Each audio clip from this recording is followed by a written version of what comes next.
बेसन बर्फी म्हटलं की सगळ्यांच्याच तोंडाला अगदी पाणी सुटतं आणि ही बेसन बर्फी घरी बनवायची म्हटलं तर सगळ्यांना खूप भीती वाटते की ही बिघडली पण नाही पाहिजे.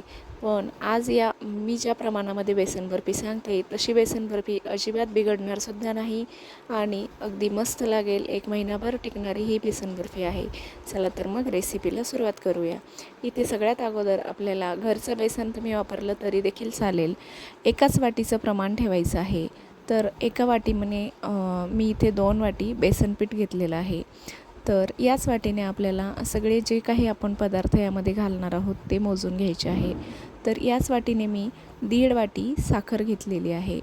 तर 2 वाटी बेसन पिठासाठी आपल्याला 1.5 वाटी साखर घ्यायची आहे. त्यानंतर पाऊण वाटी तूप घ्यायचं आहे, साजूक तूप, आणि अर्धी वाटी खवा घ्यायचा आहे. तुमच्याकडे जर खवा नसेल तर तुम्ही दूध पावडर देखील वापरू शकता. आणि जर दूध पावडर पण नसेल घालायचं तर ही बर्फी अगदी तशीसुद्धा खायला खूप छान लागते.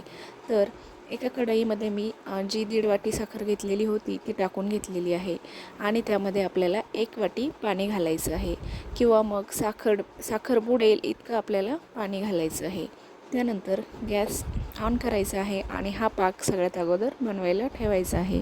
चमच्याने साखर विरघळून घ्यायची आहे कारण साखर कढईच्या बुडाशी लागू शकते त्यामुळे.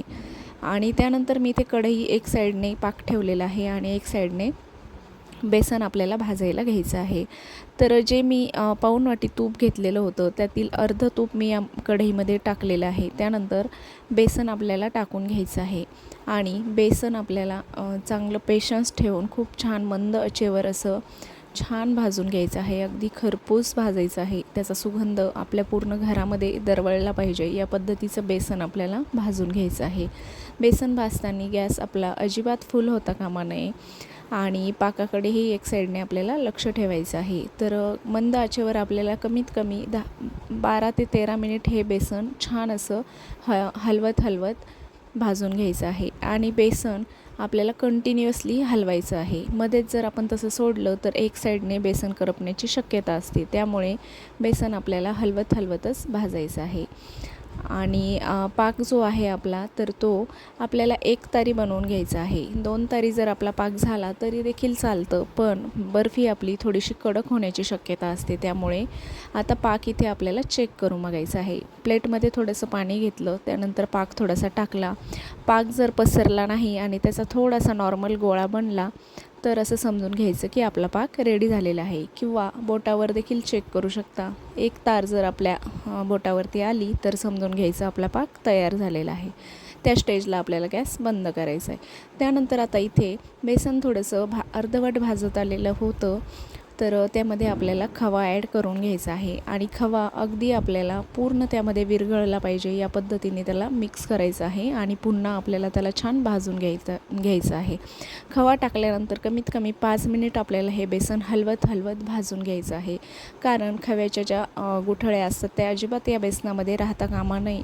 पूर्ण खवा आपला व्यवस्थित असा विरघळला गेला पाहिजे. तर गरम टेम्परेचरमुळे खवा अगदी मस्त असा विरघळला जातो. कुठलीही गुठळी त्यामध्ये राहत नाही. फक्त आपल्याला थोडंसं पेशन्स ठेवून हे छान असं भाजून घ्यायचं आहे. तर आता इथे बेसन खवा सगळं छान भाजून झालेलं आहे. त्यानंतर आता या पाकामध्ये आपल्याला थोडासा पिवळ्या कलरचा फूड कलर जो आहे तो टाकून घ्यायचा आहे. हे ऑप्शनल आहे, टाकला तरी चालेल, नाही टाकला तरी देखील चालेल. त्यानंतर आपल्याला इलायची यामध्ये घालून घ्यायची आहे. इलायची, साखर दोन्ही मिक्स मी पावडर बनवलेली होती तर ती त्यामध्ये ॲड केलेली आहे. इलायचीने याला खूप छान असा फ्लेवर येतो. त्यानंतर जो तयार करून घेतलेला पाक आहे तर तो या बेसनामध्ये आपल्याला टाकून घ्यायचा आहे आणि गॅस आपला पहिलेच बंद झालेला आहे. गॅस इथे अजिबात आपल्याला चालू ठेवायचा नाही. तर छान असं मिक्स करून घ्यायचं आहे. अजिबात यामध्ये कुठल्याच प्रकारची गुठळी राहता कामा नये आणि एकसारखं आपल्याला हलवायचं आहे. कुठेही आपला चमचा थांबायला नको आहे. कारण काय होतं, याचं जे मिश्रण आहे ते घट्ट व्हायला सुरुवात होते आणि नंतर मग हलवायला थोडंसं जड जातं. त्यामुळे एकसारखं चमच्याने आपल्याला व्यवस्थित असं हलवून घ्यायचं आहे आणि अजिबात त्याच्यामध्ये गुठळ्या वगैरे ठेवायचा नाही. एकसारखं हात ठेवून जर आपण हे हलवत गेलं तर त्यामध्ये अजिबात गुठळी राहत नाही. आता त्यानंतर हे जे मिश्रण आहे आपण एका ताटाला थोडंसं तूप लावून घ्यायचं आहे किंवा तुम्ही एखादा ट्रे वगैरे देखील घेऊ शकता. तर तूप लावून घेतलेलं आहे. त्यानंतर हे जे मिश्रण आहे बर्फीचं हे सगळं यामध्ये ओतून घ्यायचं आहे आणि छान असं त्याला आपल्याला आता सेट करण्यासाठी ठेवायचं आहे. तुम्ही एखादा चौकोनी ट्रे जरी घेतला तरी देखील चालतो, पण माझ्याकडे ट्रे नव्हता त्यामुळे मी या ताटामध्येच हे मिश्रण ओतून घेतलेलं आहे. त्यानंतर उलथण्याने त्याला असं छान सपाट करून घ्यायचं आहे आणि मस्त असं त्याला थोडंसं आपल्याला ताटाला आपटून घ्यायचं आहे, म्हणजे जे बबल्स वगैरे काही असेल तर ते देखील जातील आणि बर्फी छान सेट व्हायला मदत होईल. त्यानंतर याला आपल्याला असं छान स्प्रेड करून सपाट करून घ्यायचं आहे. त्यानंतर तुम्ही यावरती तुमच्या आवडीनुसार चांदीचा वर्क देखील लावू शकता किंवा काजू, बदाम, ड्रायफ्रूट्स कुठल्याही प्रकारचे ड्रायफ्रूट्स यावर तुम्ही सजावटीसाठी लावू शकता. तर इथे मी थोडेसे बदाम आणि काजूचे काप टाकून घेतलेले आहे आणि आता बर्फी आपल्याला सेट करण्यासाठी ठेवून द्यायची आहे.